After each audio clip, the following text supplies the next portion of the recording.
ఢిల్లీలో తీగలాలితే తెలంగాణలో డొంక కదిలినట్టు తెలంగాణ మాజీ ముఖ్యమంత్రి కూతురు ఎమ్మెల్సీ కవిత గారి యొక్క లిక్కర్ అవినీతి కుంభకోణం బయటపడింది. కవిత గారిని దృష్టిలో పెట్టుకుని ఢిల్లీలో లిక్కర్ కుంభకోణం దర్యాప్తు జరగాల.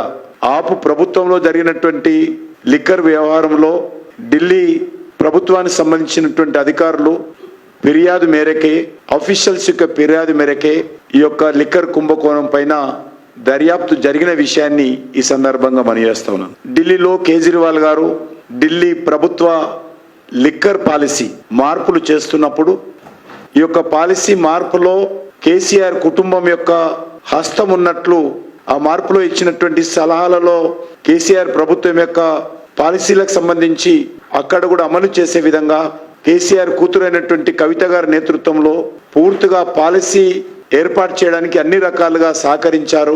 దానికి సంబంధించినటువంటి ఒక గ్రూప్ ఏర్పాటు చేసుకొని ఢిల్లీలో లిక్కర్ వ్యాపారం చేసి దానికి బదులుగా ఆపు పార్టీకి నిధులు అందజేశారనేటువంటి విషయం చాలా స్పష్టంగా దర్యాప్తులో ఈడీ ప్రకటించిన విషయాన్ని మనం చేస్తా ఉన్నాను. వాస్తవాలను వక్రీకరించి ఈరోజు బీఆర్ఎస్ పార్టీ నాయకులు మాట్లాడుతూ ఉన్నారు.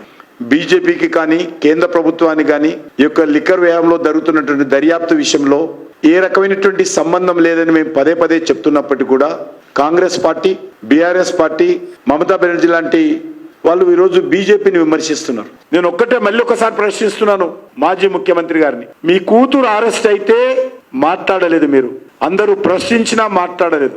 ఢిల్లీ ముఖ్యమంత్రి అరెస్ట్ అయితే మాత్రము స్పందించారు. దీని వెనుక మర్మం ఏమిటో, దీని వెనుక కారణం ఏమిటో, దీని వెనుక మతలబేంటో తెలంగాణ ప్రజలకు చెప్పాల్సిన బాధ్యత కేసీఆర్ గారికి ఉందని మనం చేస్తా ఉన్నాం.